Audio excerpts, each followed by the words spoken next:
Welcome into the Pick and Roll NBA podcast with Jet and Sap. We are presented by Full Press Coverage. This is the second of two podcasts we're doing this week. We're going to try to keep this up, maybe make it a bi-weekly. Does that make sense, Sap? Is bi-weekly every other week, or is that twice a week? Because I want to say twice a week. Just say twice a week. I've put away my brain because I figured we're just going to talk basketball. I didn't want to get into grammar or anything else, but twice a week is good. Okay, twice a week. We'll get rid of the bye part because I don't know if that means every other week or, but twice a week worked perfectly fine for me. Yes. How you doing on this lovely Friday, Sap? Doing okay. Looking forward to the weekend and some good basketball games.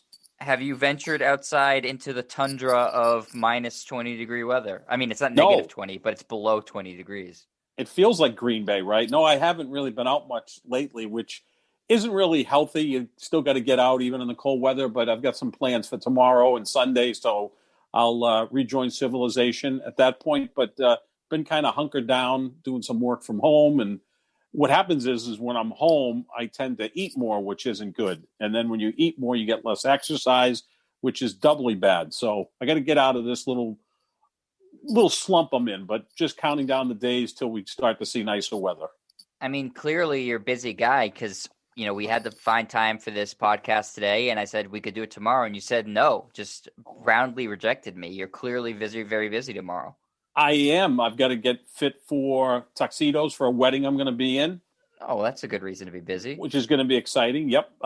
It's actually not tuxedos. We're wearing suits, not the standard tuxedos, but we still got to get fitted at Joseph A. Bank, and then we're supposed to go out to eat after that. So I figured spend most of the afternoon and evening doing that.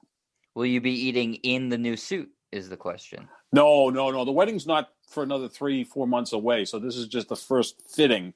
Although this isn't like where the bride and the bridesmaids where there's multiple fittings, but never know if I continue to try to take some weight off or unfortunately put weight back on, then we may have to refit them, but we're still a few months away. So this is just a fitting. They might make suits out of elastic. You don't know that. That's true. Omar the tent maker, I used to say. There you go. Perfect. You just get a tent and you're all set. So you're busy, this weekend. You got a lot of things going on. I don't. I get it. You're the young, hip guy, even though you're 30 years older than me. And I'm the old home buddy who's staying at home with my wife and celebrating Valentine's Day over the weekend. Just being, home buddies. And wish a significant other a happy Valentine's Day. And you're not quite 30 years older than me. I mean, I'm not quite 30 years older than you. It's not like quite. 26. That's rounding 27. Up. Rounding up. Don't round up. I can round down if you prefer. Yeah, 25 20 years. is better. Yeah, 25. I'll give you 25. So what I want to talk about today, Sap, because I'm making the executive decision as to what to talk about today, isn't any particular game or any particular player, as we usually talk about. It's a story that for some reason we've been doing this. We've been working together for a while now. Mm-hmm. We've talked about this story countless times in different iterations for it seems like the past decade. It's the national anthem. The national anthem and sports, for some reason, seem intertwined.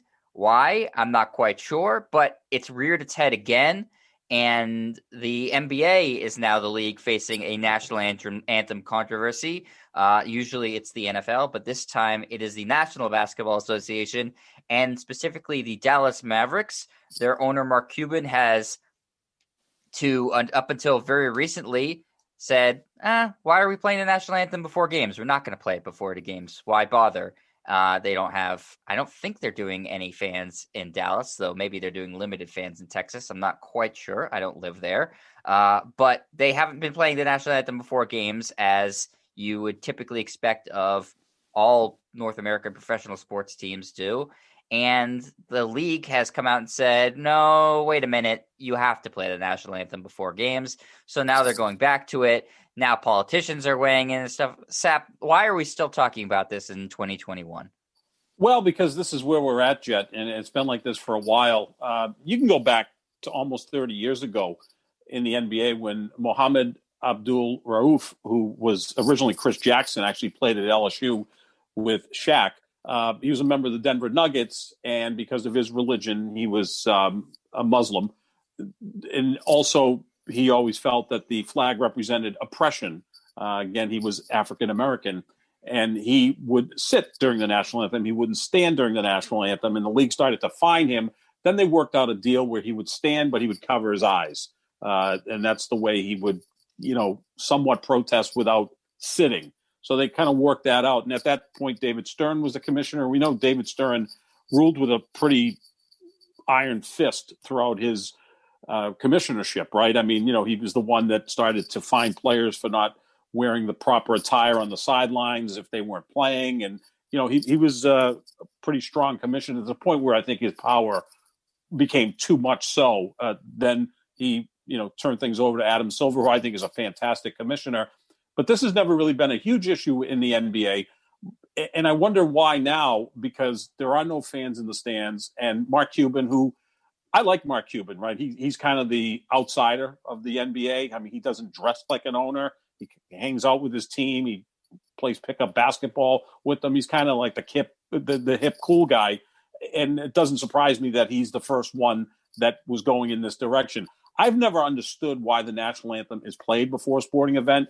We're both big moviegoers. They don't play it before we go to movies to watch movies. We go to concerts. They don't play it before concerts. They don't play it anywhere else. They don't play it at the beginning of the workday. But they do it in professional and collegiate sports.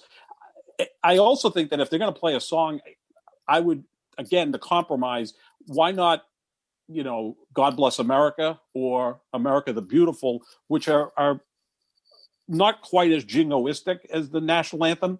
So that could be some sort of compromise, but I don't get it. Why that has to happen. Do they stop selling beer during the national anthem? I mean, does everybody in the stadium have to go back in their seats and stand at attention? No, they're still selling beer and hot dogs. If you're at home, do you stand up off your couch and spend 2 minutes in silence as the national anthem is being played? No, people talk through the national anthem. Some don't take their hats off during the national anthem. So it just seems to be a way that the league and ownership can maybe still control players. And we went through this with the NFL with Colin Kaepernick, who has been blackballed by the NFL. You can't tell me Colin Kaepernick does not belong on some team in the NFL. As one of the 96 best quarterbacks in the world. He certainly belongs in the NFL.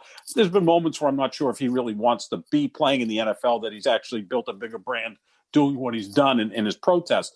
But I don't get why the national anthem has to be played before a game. But everything is political in this country.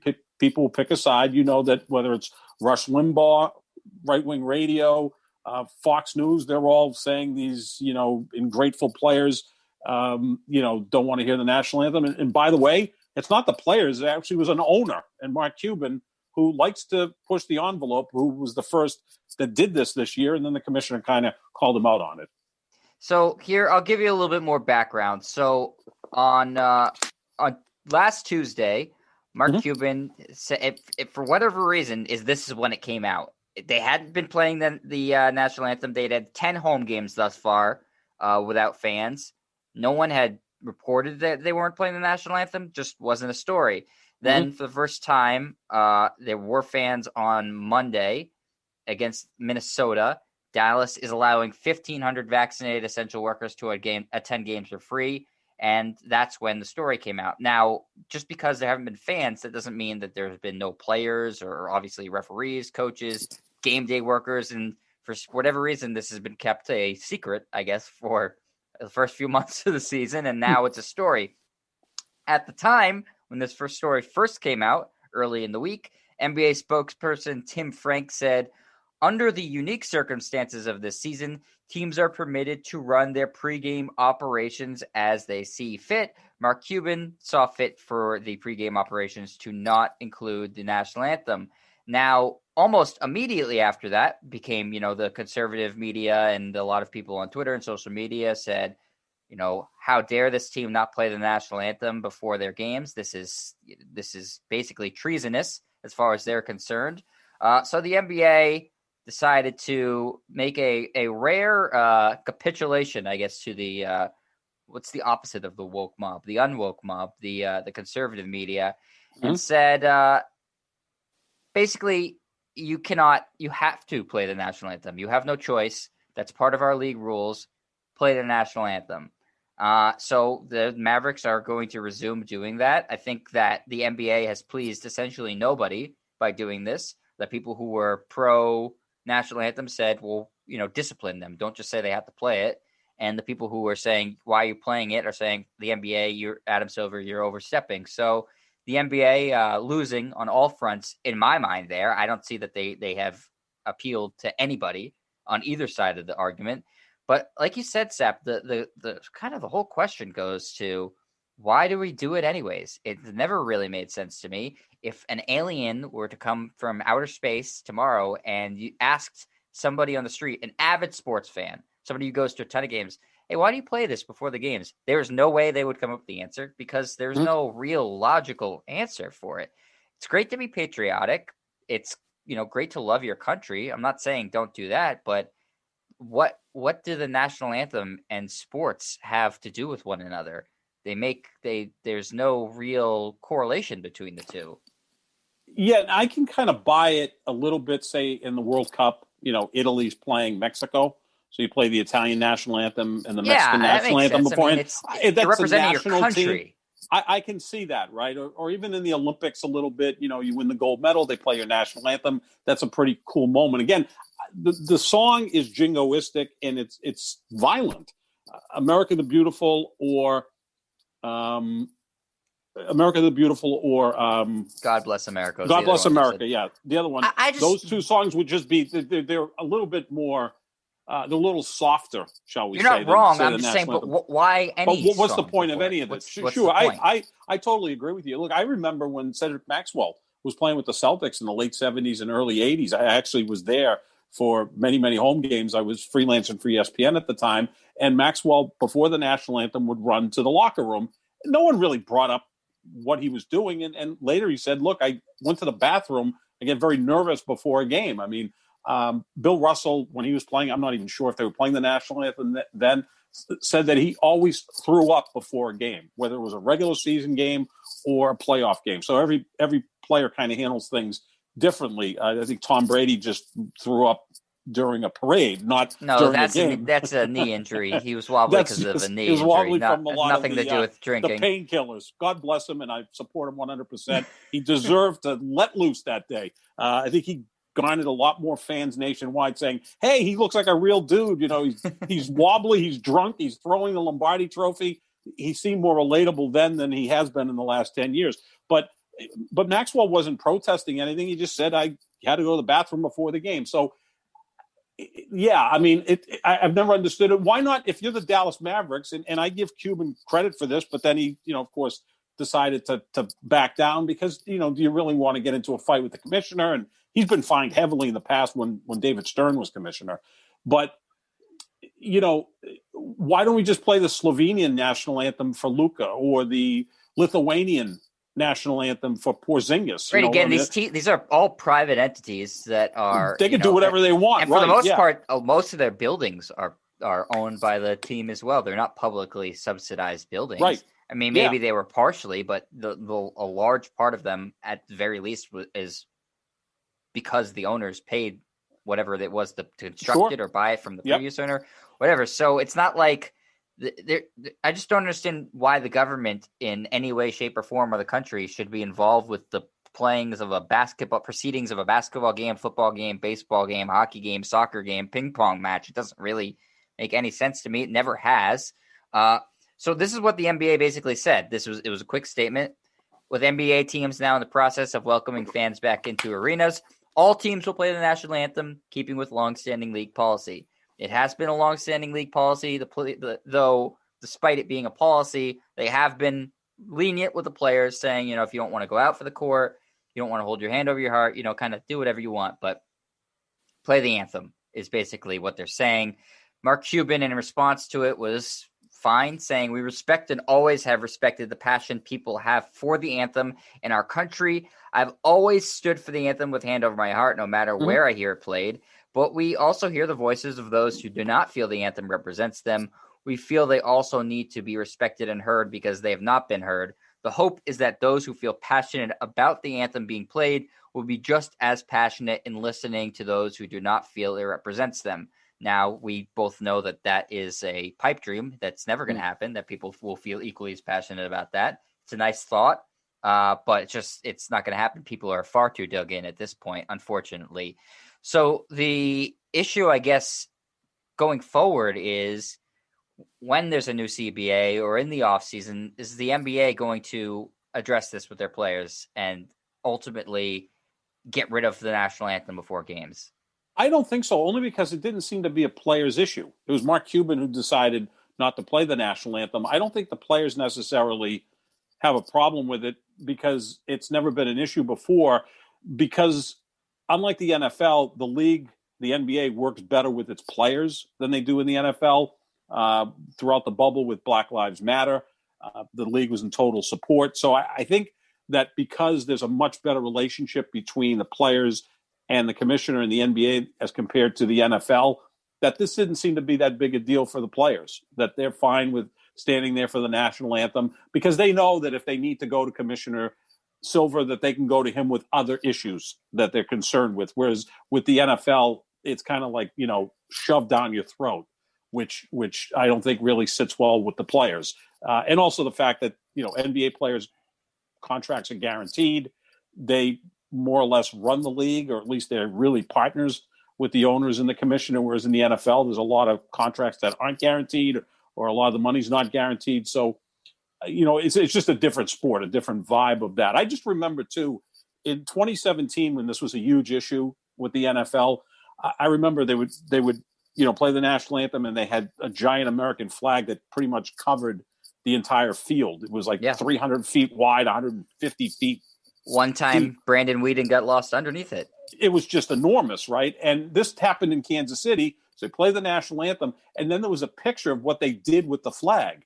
They kind of just kind of rolled it up and tossed it behind the benches, and you could just see that's disrespectful to the flag, right? I mean, you just don't throw it. It was like sitting in a puddle of water, and it was just kind of like thrown. Right, but no one cares about that. No one cared at that point, But if a player knelt, then it was an issue, So there's so many things. I'm not into flags. I'm not into pins. I'm not into logos. I'm not really big on that stuff because that can be dangerous. We've seen that in other countries, in the past several hundred years, where signals can really put you in the wrong direction. And I think that's something we have to be careful with.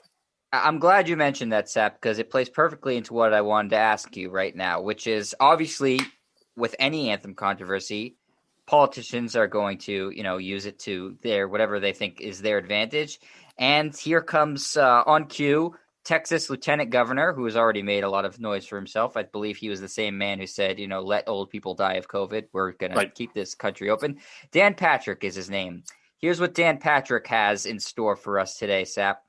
Lieutenant Governor Dan Patrick announced the Star-Spangled Banner Protection Act, Senate Bill number 4, will be among his legislative priorities this session. The purpose of the bill is to ensure that the national anthem is played at all events which receive public funding. Quote, "It's hard to believe this could happen in Texas, but Mark Cuban's actions of yesterday made it clear that we must specify that in Texas we play the national anthem before all major events. In this time when so many things divide us, sports are one thing that brings us together, right, left, black, white, and brown. This legislation already enjoys broad support. I am certain it will pass, and the Star-Spangled Banner will not be threatened in the Lone Star State again." So that's what Dan Patrick, no relation to the other Dan Patrick, the Lieutenant Governor of Texas, has to say. What are your initial thoughts on the proposed, I guess, enforcement of playing the Star-Spangled Banner at every event that is any sort of publicly funded going forward in the future? I mean, is this like from the scene in A Clockwork Orange when Malcolm McDowell has his eyelids, wide open and he has to listen to Beethoven as he's getting the Ludovico treatment? And of course, he loves Beethoven. Like, what was happening in the Soviet Union or what happens in North Korea all the time. Like, exactly. You must listen to the national anthem. It must be played. You must stand it. I mean, where does it end as far as I'm concerned? And where do you find out public funding? Now in Texas, there's no state income tax, but I think the Mavericks create a pretty good economy in Dallas, as do the Cowboys and the Stars and all the teams in Texas. Maybe not so much in Houston because just seems like they're getting rid of players all the time. But they do create part of the economy. Now, again, if it's a publicly funded stadium, maybe there's some connection there. But even then, it's like how far it is. Now, here's someone who's a Republican who their mantra has always been less government. Well, he's putting forth more government. That's right? a great point. He's telling us that we have to listen to the national anthem. And then if this is becoming now a solution without a problem, which is always something that kind of infuriates me. Like, just leave well enough alone. And maybe Cuban should have just never brought this up. I mean, it was reported because they're starting to let some fans in the stands, as you said, the vaccinated workers. It's. I'm sure Commissioner Silver's like, man, I don't need this right now. They're trying to get through a pandemic. Honestly, they're trying to get through everything. I'm just of the mindset of who cares? Why does it bother you if going to a private event that you bought tickets for, somebody is not playing the national anthem? Do it on your own time if you care so much about it. We all got cell phones, right? Wake your kids up with the national anthem if that's what you really want. But it should be their decision. And this, in the article I was reading about this new bill proposal, it's on NBC Sports. Dan Feldman is the writer, and he makes a good point saying that when is the Star Spangled Banner going to be required then under this proposal? Before every meeting of the Texas legislature, before every class in public school, every police patrol. And he goes on to say that state mandated patriotism is the worst type of patriotism because it isn't actually patriotic. I think that's a great quote and a great point. Great point. To your point, Seth, first of all, it's so anti-Republican Party that they, small government has been their mantra for, since the Federalists. And this is such an overreach, in my opinion, and such an overreaction. It's like, it keeps coming. The phrase that keeps coming to my mind is who cares and why? Why do you care so much? You can love the country that you live in and be a patriot and patriotic without loving the national anthem or wanting to, stand at attention for the national anthem. They're not mutually exclusive. No, I mean, loving your country, part of loving your country is being willing to criticize it from time to time and try to fix the wrongs. I mean, why has that been completely lost? That part has been just lost. Parents love their kids, right? But they're not afraid to criticize them. I mean, they don't want to hound them to the point where the kids don't want to hear anything anymore, but you want to make sure that your kids are, raised properly and do better than you. I don't have any kids, so I really can't speak from this, but I'm smart enough, I think, to observe that that's how the world works. So, or if I have a friend, or look, we do a podcast together, maybe after a show, we'll sit and talk and say, well, maybe we could just do it a little bit better. I can be better at this. You can be better at that. That doesn't mean I don't like you. It actually means I like you more. I've told you before, I only get mad at people I like and respect. People I don't really care about don't cause me to really ever get upset because I don't care enough about them. So I think that's something that gets lost on this, that even when you criticize your country or anything, people go, well, just leave. Well, no. I mean, I'm here. I was born here. I'm a citizen. And I would like to make it even better. It's a great country, but let's make it better. And it just seems like unless you're in agreement with them, then you're not patriotic. That's asinine, in my opinion. It's like some people react like the national anthem was written by their father. Like, It's like, how dare you not play it or something? Like, this is my song. When, I mean, really, it was chosen as a song to represent the country as a whole, during the War of 1812 by somebody who owned slaves, Francis Scott Key.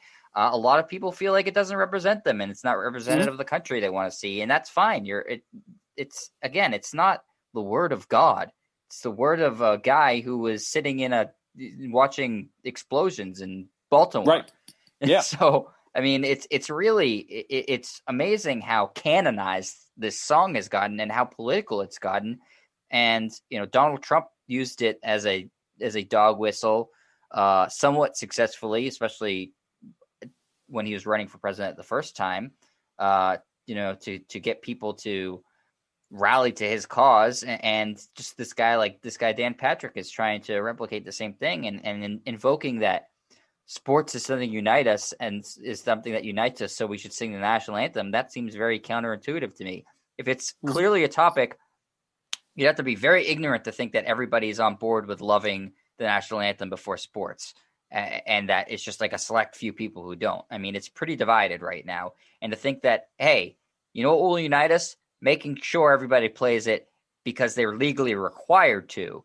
That just to me makes absolutely no sense. It's idiotic. And I mean, obviously he's being opportunistic and who knows how he really feels. But to me, it's just like there's such an unwillingness to from one side or the other to look at the other side and try to come to some common ground anymore. And this is just another example of it.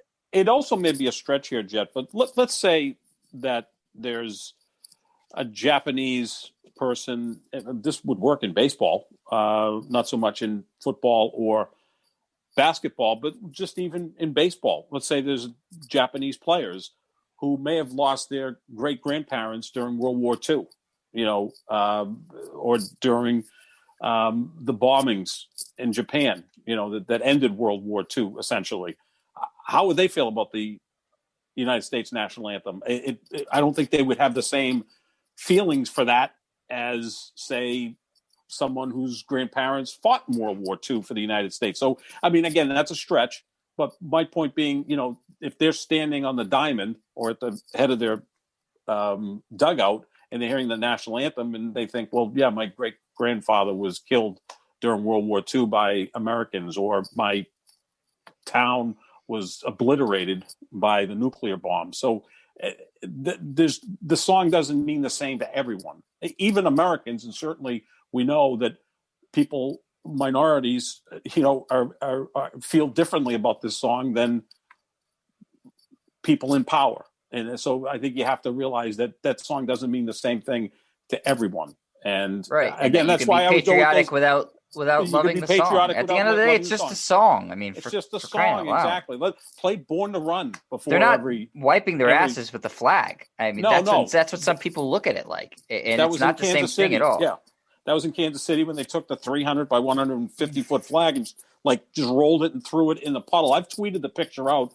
many times, and I'll do it again. At John Sapp 25, it's just kind of scary, and it's like, okay, everybody's got to stand for attention, but now that the eyes are off of it and the game has started and the ball's been kicked off, let's just take the flag and throw it and into the puddle that's behind the benches. And I look at it, Sap, like, what's the line here, especially if you're talking about somebody in the government getting involved? So if a team doesn't do it, you're going to fine them for not? Right. Yeah, I mean, that seems like a huge overreach.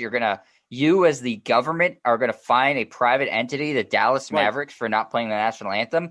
And for some player, Trump even said, if you don't stand for the national anthem, kick them out of the league. What do you say? Kick these sons of bitches out of the league. So if a player who works for a private company doesn't stand for the national anthem, their job should be threatened because of that. Right. That's the sort of stuff that goes on in banana republics and oppressive countries, not the sort of stuff that goes on in the United States. Nope. And so even if you think you're a hard line, I love the anthem, people should stand for the anthem. If you're truly patriotic and truly American, then you should say they have the right to do whatever they want here, and without any fear of repercussion.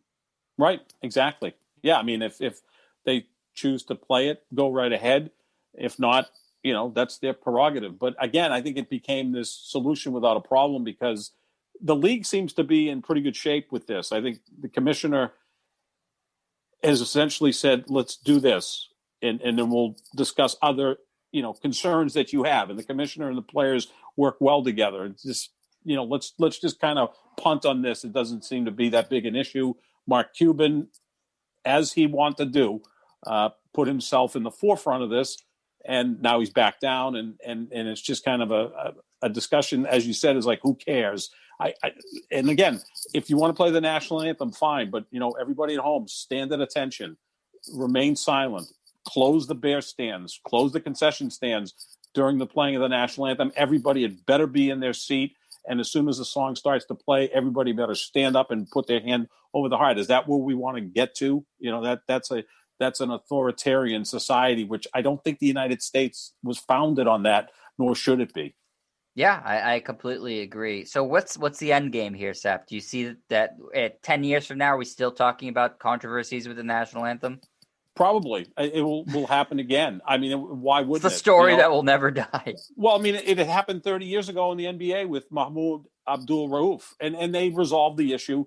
They fined him a couple of games, and then they worked something out. The NBA is very good at working things out because there's always been some real good relationship, or at least a better relationship between player and management compared to the NFL.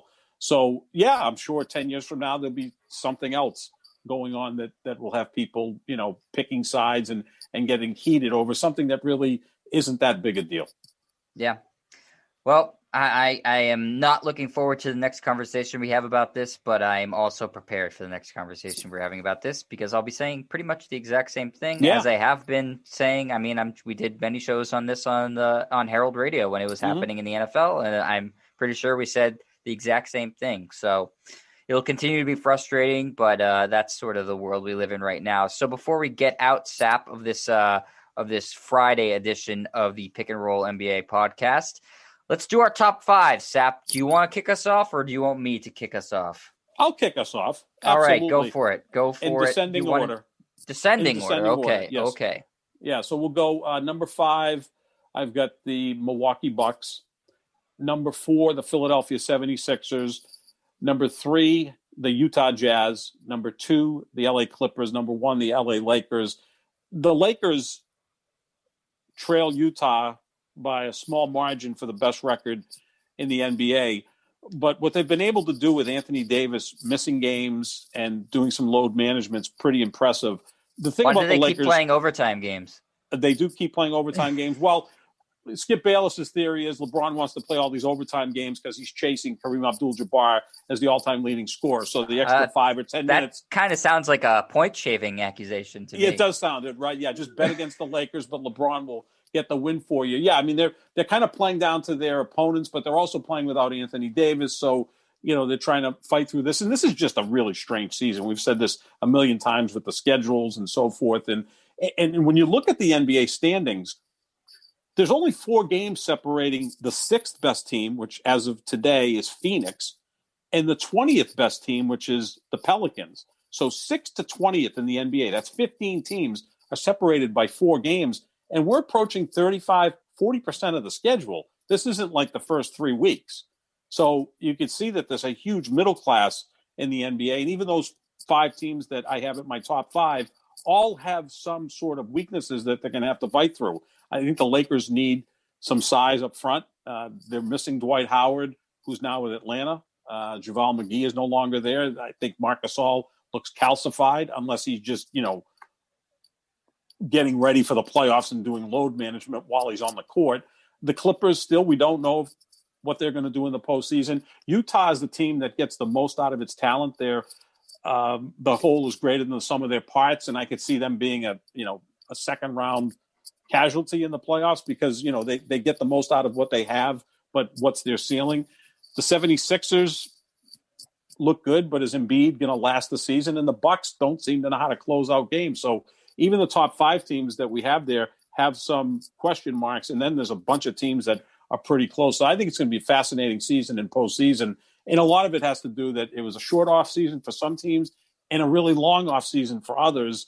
And with this schedule where you're, playing the same team twice in 3 days, it's kind of weird. And then there's guys missing time with COVID concerns and games being postponed because of COVID. It's really this strange season that I think is only going to get stranger as we continue on. Was there a difficult omission for you in the top 5? A team that was like you had sort of struggled to leave out? Yeah, Phoenix. I think Phoenix, and I was high on them when the season started. I'm a huge Chris Paul fan. I think he's a guy who goes into an organization and lifts it up. Devin Booker's an outstanding player. DeAndre Ayton seems to get better every single game. What's your term for that when someone comes in and impacts winning? It's force multiplier. Force multiplier. There it is. He's an absolute force multiplier. Tom Brady, the ultimate force multiplier, right? Now, have you coined that term? Is that your term, Sap? I think I stole that from Eric Mangini. Eric Mangini. Not a great person to steal something from. Well, I like him on TV, actually. I think he's better on TV than he was as a coach. Well, he wasn't a very good coach. He wasn't bad with the Jets. He got them into the postseason the first year and actually won some games in Cleveland. No one wins in Cleveland. Or as he was called on The Sopranos, because remember he made a cameo appearance on The Sopranos. The Sopranos. Actually, you really That's how long ago he coached. That's how long ago he coached. It was around 2006, I believe, because the show ended in 2007 or 2008, and they referred to him as Man Genius. Yes. And but he's very good on TV, and he used the term force multiplier, which LeBron, Tom Brady, probably the two best force multipliers in all of sports. They just show up to the organization and things get better quickly. But yeah, Chris Paul's kind of like that as well, not at the same level as those two. Force multiplier. Yeah, he's a mini force multiplier. But I like that team. They had a nice win over the Celtics. They beat Milwaukee. Booker and Chris Paul, that's an outstanding backcourt. They're probably one player away from really contending, but that was a tough omission because Milwaukee still doesn't grab me. They still don't. I mean, Giannis is not a closer. Middleton is a good number 3 guy, but he's playing as the number 2 guy, and the same thing with Drew Holiday. They have like Giannis and 2 number 3s. They really need a number 2, and they need a number 2 who can take over down the stretch because Giannis is limited offensively in those last few minutes of a game. But Phoenix is a team that I think, looks very, very good at this stage. Yeah, I mean, I think that they were a perfect team to go all in on James Harden if they could have. Yeah. That would have been a really good match. They may not have been able to feasibly do it with matching contracts. I don't know what they're, the moving pieces they have there in terms of how much each player makes. And they couldn't have traded Drew Holiday at the time because they just traded for him. So Now they can, but when Harden was traded, they wouldn't have been able to swing him in a deal. I had told you that I think the Bucks are actually in better position than they have been the past few years. I like them under the radar, but you're right. They still have the same problem that Giannis can't shoot. And if they're forcing him to shoot at the end of games, like you saw in the Phoenix game, he's more often than not going to hit the bucket. So I still have them in my top 5, though. The Bucks. I have them at 5, Sixers at 4, Clippers at 3, Jazz at 2, Lakers at 1. It's just too hard to deny the Jazz at this point being, in the top 2. I still think that they'll sputter and could lose in the first round, depending on who their opponent is. But if we're doing our top 5 right now, they have the best record in the league. They beat the Celtics. It's a quality win. Whether the Celtics are playing well or not, it's still a quality win. They're playing terrific basketball. They're beating basically everybody. They only have 5 losses on the season. The reason I have them at 2 is because the Lakers are still the defending champions. They're right behind the Jazz, and they've shown me no reason to doubt them so far. So of the teams that we have before we wrap up, which of them you think needs a trade the most in that top 5 of yours, and which is most likely to make a trade? I would say that Milwaukee, I don't think, can make a trade. They have no draft capital, right? So what exactly are they going to trade? I guess Lopez is probably their most movable asset in terms of somebody that has some value, but they don't necessarily need. Because if they're trading Middleton, they have to get back a player who's better than Middleton.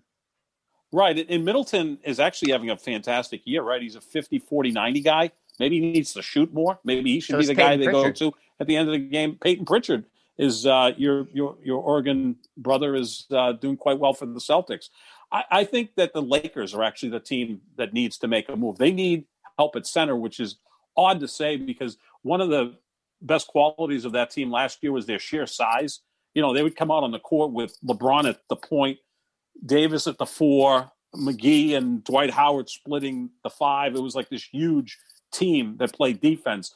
I think that that's what they need to do. I don't know if they can go back to Philadelphia, which is a contending team, and try to pry Dwight Howard from Philadelphia. I doubt that's going to happen. Yeah. McGee seems more likely. More likely. Or do they, is Drummond going to be bought out by Cleveland?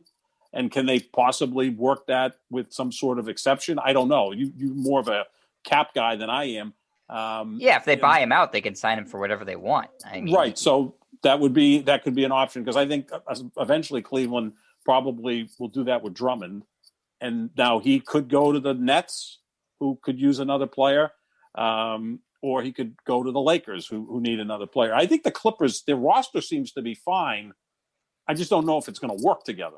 You know, I mean, yeah, the difference with the Lakers and their big rotation, it's that, like, on paper, it actually looks better than last year because Harrell was the sixth man of the year last year. You know, and Gasol is one defensive player of the year. He's obviously lost several steps. But Harrell's not really. He's an energy guy. He's not really a defensive force. No. He's only 6'7". You would think maybe he would be because of his shot blocking ability, but you're right. He's undersized, so he's not really. He's more of like a rim runner, alley-ooper guy. He makes more of an impact on the glass and on offense. And in Gasol, has clearly lost a little bit and isn't as, I guess, strong or athletic as McGee or Howard were last year. So you're losing some rim protection there. He still knows he's still a smart player, and he's probably a better passer out of the post than either of those guys. But, you know, you already have LeBron, so do you really need a great passer out of the post when you have probably the best passer in the league? So I understand what the Lakers were going with it. It so far, it's hard to say it hasn't worked because they have the second best record in the league. But if they run up against, say, in the finals, Joel Embiid, that's kind of where it could have an impact on them, is that I don't think anybody on their team can cover him or hope to cover Embiid. So it's all going to depend on if they match up with somebody who has a really good center, it could be a problem. But they could have completely avoid that. It's just going to depend on matchup. Depends on who you play. If they play the Nets, they won't have to deal with that. I mean, DeAndre Jordan is a decent rebounder. They'll go small against them. I mean, I don't think you'd see Gasol if they play the Nets in the finals. I think you'd just see them go with a small lineup. Yeah, you could play. Davis doesn't like playing the 5, but it becomes positionless play basketball. Harrell at the 5. They could play Harrell at the 5 with Davis. You got LeBron, who doesn't really have a position, and then you kind of pick and choose with the guys you need, whether it's KCP or Kuzma. Schroeder's been good for them. So yeah, I mean they're a deep roster. So you think they're going to make a move? I think they're going to make a move. Look, everybody wants Bradley Beal, but I don't see him not happening moved because he still has another. What does he have? 1 or 2 more years left on his contract. You know, so they're going to have to wait to really. He doesn't seem to want to leave anyways. So is he a guy that's going to be content with leading the league in scoring and not make the playoffs? You know, is that I don't know. I mean, I respect his loyalty to Washington. I don't think that they've done any sort of semblance of trying to put a team around him. No, that fits, which is strange because I like some of the players on them. They're just all terrible fits with him. Yeah, it doesn't work. So, I don't know. He might be content to just hang out there and see what they can do. You know, if they can figure something out, they will clearly have a good pick coming to them this year. Maybe that will get him excited. I don't know. But I don't think he's, and especially he's not going to the Lakers, Sap. They have nothing to trade for him. No, they don't have anything to trade for him. They don't. They have no draft choices. They have spare parts. I mean, and these trades, when people say, well, this guy and this guy and that guy, I'm like, no, it's not how it works. I mean, to get a player like Bradley Beal, you have to give up something. I mean, would the Celtics like him? Sure. But, you know, I'm not trading Jaylen Brown. No, they're not. The Celtics wouldn't trade either of their top 2 guys for Beal. It doesn't make sense. Leave those guys alone. They're part of the solution. And whatever else they have left wouldn't be enough for him. No, so. you have to start with Marcus Smart, draft picks, other players, and is that enough to get Bradley Beal? So, but Beal probably does finish the season. So there'll be some players out there. I think Drummond could be a nice addition, not for the Celtics, but for some of these other teams. So, you know, I think everybody on Orlando is going to be available. If you like, Vucevic or Gordon or Fournier, any of those guys. I mean, we're going to be obviously, as the trade deadline approaches in March, we're going to be talking a lot more about potential trade targets for different teams and stuff like that. But it is interesting that, you know, of these top 5 teams, it's not like you can look at any of them and say they're running away with it. Nobody has a chance of I don't see that. No, that's why I think it's going to be a fascinating postseason. And then you get that 15 teams that are 4 games apart. Fascinating postseason step and a fascinating trade deadline because of that. All of these teams have some hole. And 20 teams make the postseason, right? Because now you're expanding the playoffs. There'll be the play-ins, right? So 7, 8, 9, and 10. Technically 10 from each conference. You know, you sneak in, you win a round. Maybe by then there's fans in the stands. Teams need money. So even if you sneak in as the 10 seed and win a couple games and get to another round, you know, that helps financially. The one player we didn't mention who I think might be moved is John Collins from Atlanta. And yeah, I'd love him on the Celtics. He'd be perfect on the Celtics because he's a nearly a 20-10 guy, an energy guy. He's 23 years old. I like him a lot. Shoots threes too, and blocks threes, shots. And is a really mature kid. I've seen interviews with him, and I'm very impressed with him. Not quite sure what the Hawks are doing. That they have like 5 centers. They're all good. Yeah, maybe they should play the Knicks, who have like 5 power forwards. I mean, they just go back to the 80s or whatever. But Collins is someone that I'm sure a lot of teams are going to be looking at. The Nets, they have nothing to give either. Nothing to give. Absolutely, the Nets are going to have to be on the buyout market. And what's available on the buyout? They don't even have they don't have picks for 20 years. The Nets. Them and the Clippers have no picks, but meanwhile, Oklahoma City and Houston have all the picks. And New Orleans, New Orleans, yeah, they have all the picks that you'd ever want to be. It'd be great if this was the NFL, but it's the NBA. All right, Sap. Another, I think, whirlwind, great edition of the Pick and Roll NBA podcast with Jet and Sap. We are, as always, presented by Full Press Coverage. You can find us on their website, fullpresscoverage.com. We are on Spotify. We always tweet out the link to the show. And I'm just hoping that there's no anthem controversy over the weekend, Sap. I doubt there will be. There's no NFL being played. The hockey never has an issue with this. No one cares about baseball, even though, spring training is going to start. So I don't think Truck Day the other day, Sap. Yeah, I can hardly wait because the Red Sox look to be very exciting this year with guys I've never heard of. Yeah, it's going to be a great season. It'll be the what do we call it? The Bunt podcast with Jet and Sap, where we talk about how the Red Sox are bunting away their season. Exactly. So, thank you, Sap. I know you have a very busy weekend, so I'm not going to keep you anymore. Also, I want to go watch the Celtics game as they take on their arch rival, the Detroit Pistons, who beat them earlier this season. One of their 5 wins on the year. Pistons present a lot of problems for teams with their 38 power forwards. So we'll see how that one goes. And have a great weekend, Sap. Thanks, everybody, for listening. Again, we are the Pick and Roll NBA podcast with Jet and Sap, presented by Full Press Coverage.